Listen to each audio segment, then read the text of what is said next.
Motor வீடு நேயர்களுக்கு வணக்கம். இன்னைக்கு நம்ம ரிவ்யூக்காக எடுத்திருக்கிற பைக் வந்து ராயல் என்ஃபீல்டோட கரிலா 450.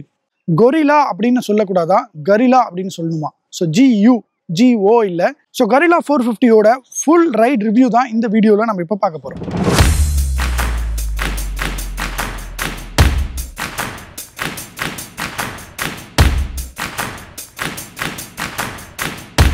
ராயல் என்ஃபீல்டு கிட்ட ரெண்டு இன்ஜின் வந்து சூப்பராக இருந்தது. ஒன்று வந்து ஜே பிளாட்ஃபார்மில் பண்ண அந்த 350cc, இன்னொன்று வந்து 650cc category twin cylinder engine. அது ரீசெண்டாக மூணாவது இன்ஜின் அவங்க பில்ட் பண்ணியிருந்தாங்க, அதுதான் ஷர்பா 450.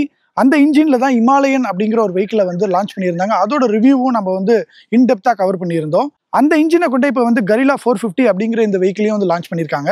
இதே இன்ஜினில் வந்து ஹிமாலயன் வந்து ஒரு கம்ப்ளீட் ஆஃப் ரோடர், அது வந்து முழுக்க ஒரு ஆஃப் ரோடுக்கான கேப்பபிள் மிஷின். ஆனால் இது வந்து ரோட்ஸ்டர். இது வந்து ஒரு பக்கா நேக்கட் ஸ்ட்ரீட் வெஹிக்கிள். நீங்கள் சிட்டியில் ஓட்டுறதுக்கு ரொம்ப சூப்பராக இருக்கணும் அப்படிங்கிறதுக்காகவே இதை வந்து மேனுஃபேக்சர் பண்ணியிருக்காங்க. டிசைன் ஆஸ்பெக்டில் ரொம்ப மினிமலிஸ்டிக்காக இருக்கணும். ஒரு அழகான ரவுண்ட் ஹெட்லைட்டு, அதுக்கு வந்து காம்ப்ளிமெண்ட்டாக இருக்கிற ரவுண்டான இந்த இன்ஸ்ட்ருமெண்ட் கிளஸ்டர், அதோட ஒரு வைடான ஹேண்டில் பார், ரொம்ப சிம்பிளாக ஸ்லீக்காக இருக்கிற சீட்டு, அதுக்கப்புறம் இந்த இன்ஜின் ஃப்ரேமு, சப் ஃப்ரேம், இது எல்லாமே வந்து ரொம்ப மினிமலிஸ்டிக்காக, ரொம்ப காம்பேக்டாக, ரொம்ப ரகடாக கொடுத்துருக்காங்க. ஹிமாலயனில் இருக்கிற அந்த டேங்கை எடுத்துக்கிட்டு, ஆனால் அதையே கொஞ்சம் ரீமாடிஃபை பண்ணி ரொம்ப சூப்பரான ஒரு டேங்கை வந்து பண்ணியிருக்காங்க. ப்ளஸ் வந்து டயர்ஸ் வந்து இந்த செக்மெண்ட்லேயே ஃப்ரண்ட்லேயும் ரியர்லேயும் ரொம்ப பெருசாக கொடுத்துருக்கிறது தான் இந்த மோட்டர் சைக்கிளை இன்னும் ரகடாக்குது. ஃப்ரண்ட்டில் வந்து 120 ப்ரொஃபைலு, பின்னாடி வந்து 160 ப்ரொஃபைல் வந்து கொடுத்துருக்காங்க.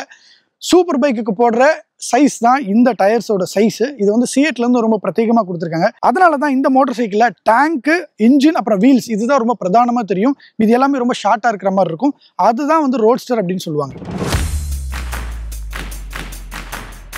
நம்ம இந்தியன் மார்க்கெட்டில் இப்போ நீங்கள் ஒரு 300லேருந்து ஒரு 450cc செக்மெண்ட்டில் பார்த்தீங்கன்னா கிட்டத்தட்ட ஒரு 19 பைக்ஸ் இருக்குங்க. நான் சொல்கிறது அட்வென்ச்சர், ஸ்போர்ட், அதுக்கப்புறம் இந்த மாதிரி ரோட்ஸ்டரையும் சேர்த்து தான். ஸோ இதில் ரோட்ஸ்டரில் பார்த்தீங்கன்னா ஹீரோவில் வந்து மேவ்ரிக், அதுக்கப்புறம் வந்து ஹார்லி டேவிட்சனில் ஒரு மோட்டர் சைக்கிள் இருக்குது, ட்ரையம்ப்ல வந்து ஸ்பீட் 400 இருக்குது. இந்த செக்மெண்ட்டில் பவர்ஃபுல்லாக இருக்கணுங்கிறதுக்காகவே தான் இந்த 450cc இன்ஜினை யூஸ் பண்ணியிருக்காங்க. இது ப்ரொடியூஸ் பண்ணுறது 40 PS-உம் 40 Nm டார்க்கும், 6 speed gear box, liquid cooled engine, slip and assist clutch, ride by wire, இந்த மாதிரி டெக்னாலஜியை இன்க்ளூட் பண்ணியிருக்கிறது வந்து ராயல் என்ஃபீல்டுக்கு ஒரு பெரிய ப்ளஸ். பில்ட் குவாலிட்டியில் எந்த குறையும் வைக்கல. பார்த்த உடனே ரொம்ப ப்ரீமியமாக, நீட் அண்ட் க்ளீனாக இருக்குது. இன்ஃபேக்ட் அந்த ஒயர்ஸ் எல்லாம் மறைச்சு வைக்கணும் அப்படிங்கிறதுக்காகவே இந்த இடத்துல வந்து எக்ஸ்ட்ரா வந்து பேடிங்லாம் கொடுத்துருக்கிறது வந்து ரொம்ப அழகாக இருக்குது. இந்த ஹெட்லைட்டில் தான் வந்து ஒரு சின்ன கேப் இருக்குது, ஆனால் அது பார்க்குறதுக்கு ரகடாகவும் தெரியுது. So subjective to the people, யாருக்கு இதை பார்த்து அழகாக இருக்குது, இல்லை ஒரு மாதிரி கேப் இருக்குது எனக்கு பிடிக்கல அப்படின்னு சொல்கிறவங்களும் இருப்பாங்க, இல்லை அந்த கேப் நல்லா இருக்குன்னு சொல்கிறவங்களும் இருப்பாங்க. ஸோ அதை பொறுத்து இதை நம்ம பார்த்துக்கலாம். இந்த ஹெட்லைட்டுக்கு பின்னாடியும் பார்த்தீங்கன்னா இந்த இடத்துல வந்து இந்த பிளாஸ்டிக்ஸ் எல்லாம் வந்து கொஞ்சம் நல்லாவே கொடுத்துருக்காங்க. முக்கியமான விஷயம் டேங்கை வந்து மெட்டலில் கொடுத்துருக்கிறது தான். அது வந்து ரொம்ப நல்ல விஷயம். இன்ஃபேக்ட் இந்த லான்ச்சில் வந்து Royal Enfield CEO Siddharth Lal வந்து நாங்கள் வந்து எல்லா வண்டியும் மெட்டலாக தான் செய்வோம் அப்படிங்கிற மாதிரி வந்து சொன்னார். பிளாஸ்டிக்கில் செய்யவே மாட்டோம் அப்படின்னு சில கம்பெனிஸ் வந்து கலாய்ச்சாரு. ஃப்ரேம் வந்து பிளாக் அவுட் பண்ணியிருக்காங்க. சில பைக்கோட கலருக்கு ஏற்ற மாதிரி வந்து இதை சப் ஃப்ரேமையும் வந்து கலர் பண்ணியிருக்காங்க. அது வந்து இந்த பைக்கு வந்து ஒரு அழகான ஒரு அப்பீலும் தருது. அப்படியே ரியரில் ஒரு ஸ்லீக்கான சைட் பேனல், அதோட இண்டிகேட்டர்ஸும் பிரேக் லைட்டும் இன்டெகிரேட்டடாக கொடுத்துருக்காங்க, ஹிமாலயனில் கொடுத்த மாதிரியே. இதுவே ஒரு மைனஸ் அப்படிங்கிற மாதிரி நான் ஹிமாலயனுக்கு சொல்லியிருந்தேன். பட் அதே தான் வந்து கரிலா 450லையும் கொடுத்துருக்காங்க. பார்ப்போம் இது வந்து எப்படி பெர்ஃபார்ம் ஆகுது, ஃபியூச்சரில் வந்து இது எதுவும் டேமேஜ் ஆகாமல் இருக்கா, இல்லை டேமேஜ் ஆகிடுமா அப்படிங்கிறத பார்க்கலாம். ஸோ எர்கனாமிக்ஸை பொறுத்தவரையும் நான் இப்போ இந்த வண்டியில் ஏறி உட்காடுறேன் பாருங்கள். இது வந்து ஒரு அப்ரைட்டான பொசிஷனில் உங்களுக்கு வந்து கொடுத்துருக்காங்க. ஹிமாலயனை கம்பேர் பண்ணும்போது அந்த ஹேண்டில் பார்லேருந்து கொஞ்சம் இறங்கியும், அதே மாதிரி நம்மளை ரைடர்ஸை நோக்கி கொஞ்சம் முன்னாடியும் வந்திருக்கு. ஸோ நீங்கள் ஹிமாலயனில் உட்காந்திங்கன்னா இப்படி உட்கார்ற மாதிரி இருக்கும், இதில் வந்து கொஞ்சம் இப்படி இருக்குது. இதுதான் ஒரு பெரிய டிஃப்ரென்ஸ். ப்ளஸ் வந்து ஃபுட் பேக் வந்து கொஞ்சம் பின்னாடி தள்ளியிருக்காங்க. ஹிமாலயனில் வந்து ஒரு மாதிரி இங்கே இருக்கும், இங்கே வந்து கொஞ்சம் பின்னாடி போயிருக்கு.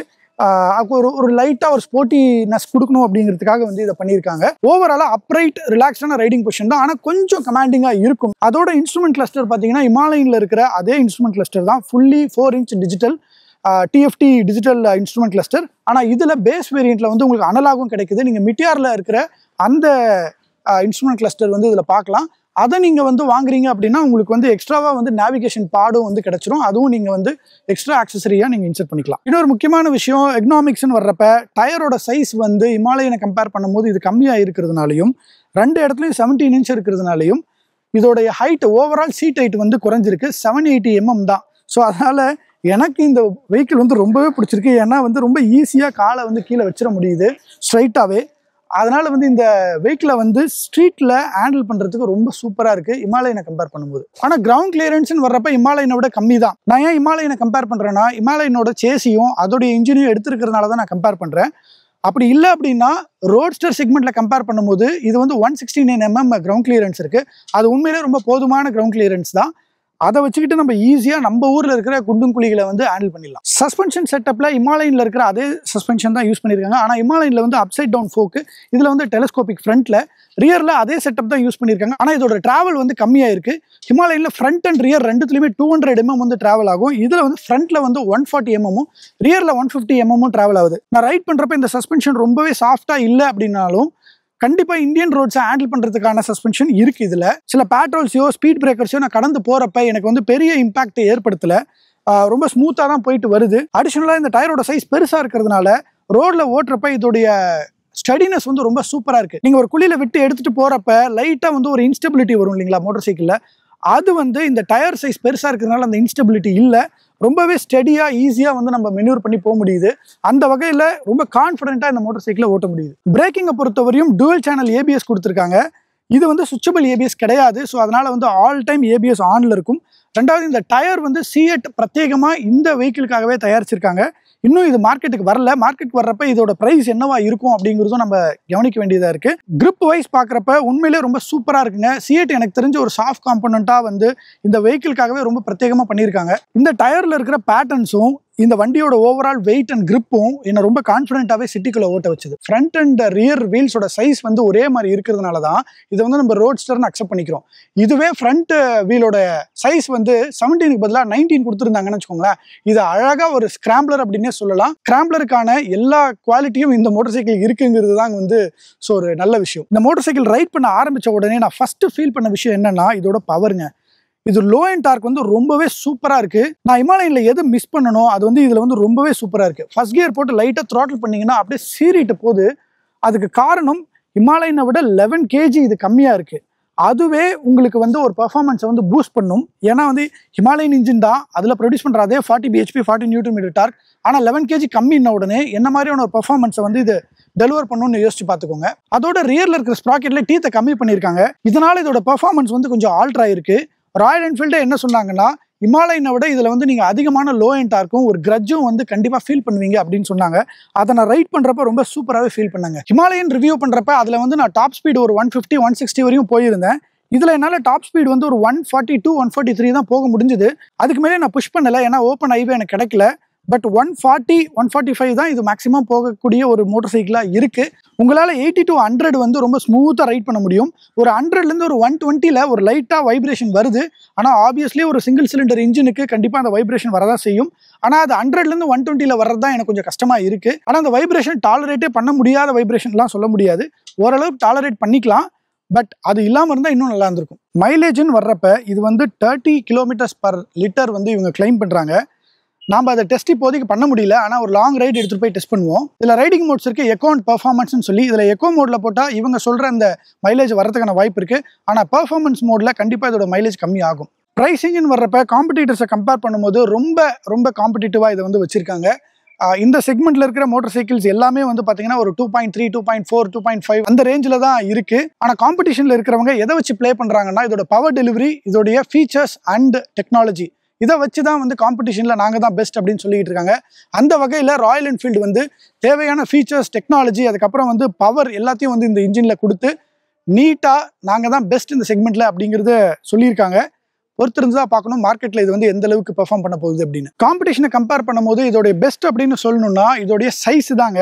காம்படிஷனில் இருக்கிற மற்ற மோட்டர் சைக்கிளை விட இது வந்து சைஸ் ரொம்ப பெருசாகவே இருக்குது. இன்ஃபேக்ட் டேங்க்ல ஆரம்பிச்சு டயர்ஸில் ஆரம்பிச்சு எல்லாமே ஓவராலாக மோட்டர் சைக்கிள் வந்து நீங்கள் இப்படி பக்கத்தில் நின்று பார்த்தீங்கன்னா மற்ற காம்படிட்டரை விட கண்டிப்பாக பெருசாக இருக்கும். ஸோ அது வந்து ஒரு பெரிய ரோட்ஸ்டர் அப்படிங்கிற ஒரு ஃபீல் உங்களுக்கு கொடுக்கும். ஆனால் இதில் மைனஸ் என்ன அப்படின்னா வந்து இதோடைய டேங்க் கெப்பாசிட்டி ரொம்ப கம்மியாக இருக்குது. 11 liters தான் கொடுத்துருக்காங்க. நீங்கள் வந்து ஓவராலாக இதோட மைலேஜை வச்சு கம்பேர் பண்ணும்போது ஒரு 250 km தான் ஃபுல் டேங்க்குக்கே கொடுக்கும். அது வந்து ஒரு பெரிய மைனஸாக சொல்ல முடியும். ஸ்ட்ரீட்டில் ஓட்டுறப்ப, சிட்டிக்குள்ளே ஓட்டுறப்ப பிரச்சனை இல்லை. ஆனால் ஹைவேல லாங் ரைட்ஸ் எடுத்துகிட்டு போகிறீங்க அப்படின்னா அடிக்கடி நீங்கள் டேங்கை வந்து ஃபியூல் ஃபில் பண்ண வேண்டியதாக இருக்கும். அதை நீங்கள் கவனிச்சுக்கோங்க. அதோட ராயல் என்ஃபீல்டு ஏகப்பட்ட அக்சசரிஸ் வந்து கொடுக்குறாங்க. ஆஸ் யூஷுவல் வந்து எல்லா பைக்ஸ்க்கும் இருக்கிற மாதிரி இதுக்கும் வந்து ஏகப்பட்ட அக்சசரிஸ் இருக்கு. கிராஷ் கார்டில் ஆரம்பிச்சு ஒரு டிஃப்ரெண்டான டூரிங் சீட்டு, அதுக்கப்புறம் பார் அண்ட் மிரர்ஸ், இந்த மாதிரி ஏகப்பட்ட அக்சசரிஸ் வந்து வெப்சைட்ல இருக்கு. நீங்க அதை கான்ஃபிகர் பண்ணி உங்களுக்கு எந்த மாதிரி வேணுமோ அந்த மாதிரி நீங்க டெலிவரி அப்பவே எடுத்துக்கலாம். ஓவரால் இந்த மோட்டார் சைக்கிள் என்ன பயங்கரமா இம்ப்ரெஸ் பண்ணியிருக்குன்னு தான் சொல்லணும். அதுக்கு காரணம் ராயல் என்ஃபீல்டோட இந்த ஒரு பியூட்டிஃபுல்லான டெக்னாலஜி, அவங்க யூஸ் பண்ற அந்த R&D டெக்னிக்ஸ் தான். வீல் சைஸ் மாறினதுனாலையும், ரேக் ஆங்கிள் வந்து லைட்டாக கம்மியாகிறதுனாலையும், வீல் பேஸ் கொஞ்சம் கம்மியாகிறதுனாலையுமே ஒரு இன்ஜினோட பர்ஃபார்மன்ஸ் வந்து டோட்டலாக மாறும் அப்படிங்கிறத ராயல் என்ஃபீல்டு ரொம்ப சூப்பராக புரிஞ்சு வச்சிருக்காங்க. ஒரே இன்ஜினாக இருந்தாலும் டிஃப்ரெண்ட் ரைடிங் எக்ஸ்பீரியன்ஸாக அவங்களால கொடுக்க முடியுது. அது 650 சிசிஸாக இருந்தாலும் சரி, 350 சிசிஸாக இருந்தாலும் சரி, இல்லை இந்த 450லையும் அவங்களோட மேஜிக்கை ரொம்ப சூப்பராக பண்ணிக்கிட்டு இருக்காங்க. ஒரு இன்ஜினை வச்சு அந்த இன்ஜினில் ஸ்லைட்டான டிஃப்ரென்ஸை வந்து பண்ணி அவங்க வந்து ஒரு டிஃப்ரெண்ட்டான ரைடிங் எக்ஸ்பீரியன்ஸை கொடுக்குறதுங்கிறது வந்து ராயல் என்ஃபீல்டு நல்லாவே பண்ணுறாங்க. ராயல் என்ஃபீல்டு இந்தியாவில் மட்டும் இல்லை, யூகேல மட்டும் இல்லை, இப்போ நிறைய மற்ற கண்ட்ரீஸ்லையும் வந்து சேல் பண்ண ஆரம்பிச்சிட்டாங்க. அங்கேயும் நிறைய மோட்டார் சைக்கிள்ஸ் விரும்பி வாங்க ஆரம்பிச்சிட்டாங்க. முக்கியமாக 650 சிசிஸ் வந்து ரொம்ப அதிகமாகவே சேல் ஆகிட்டு இருக்கு. நம்ம இந்தியாவில் இருக்கிற ஒரு மேனுஃபேக்சரிங் கம்பெனி உலகம் ஃபுல்லாக போகிறதும், அங்கே R&D செஞ்சு அந்த டெவலப்மெண்ட்டை இந்தியா கொண்டு வரதுங்கிறது வந்து ரொம்ப பாராட்டக்கூடிய விஷயம். அந்த வகையில் ஒரு இன்டர்நேஷனல் லெவலுக்கு நம்ம இந்தியன் மேனுஃபேக்சரிங் கம்பெனி போகிறதும், முக்கியமாக அந்த மேனுஃபேக்சரிங் யூனிட் வந்து சென்னையில் 2 பெருசாக இருக்கிறதுங்கிறது நமக்கு ரொம்பவே பெருமை. ஓவராலாக ஒரு நேக்கட் மோட்டார் சைக்கிள் நீங்கள் வாங்கணும்னு முடிவு பண்ணியிருக்கீங்க. உங்களோட பட்ஜெட் வந்து ஒரு 2.5 to 3 lakhs அப்படின்னா, அந்த காம்படிஷன்ல இருக்கிற மோட்டார் சைக்கிளை கம்பேர் பண்ணும்போது இந்த Guerrilla 450 உங்களுடைய செக் பாக்ஸ் நிறைய வந்து டிக் பண்ணிடும். இந்த Guerrilla 450 சிசி உங்களுக்கு பிடிச்சிருந்தா வாங்குவீங்களா அப்படிங்கறத கமெண்ட்ல பதிவு பண்ணுங்க. இந்த ரிவ்யூவோட ஃபீட்பேக்கையும் கமெண்ட்ல வந்து பதிவு பண்ணுங்க. உங்களுக்கு நாங்க ரிப்ளை பண்றேன். அடுத்த ரிவ்யூல பாப்போம். நான் உங்கள் டிஜே. நன்றி. விகடன் வெல்கம் பேக் இப்ப வெறும் 29 ரூபாயில் ஜூனியர் விகடன், ஆனந்த விகடன், நாணயம் விகடன் உள்ளிட்ட 8 டிஜிட்டல் இதழ்கள், வேல்பாரி, நீரதிகாரம், அணிலாடும் முன்றில் உள்ளிட்ட கிளாசிக் தொடர்கள், சுஜாதா, S. ராமகிருஷ்ணன், அசோகமித்ரன் உள்ளிட்ட நட்சத்திர எழுத்தாளர்களின் சிறுகதைகள் என 29 ரூபாயில் 3 மாதங்களுக்கு விகடனை அன்லிமிட்டடாக படிக்க இப்போதே சப்ஸ்கிரைப் செய்திடுங்கள்.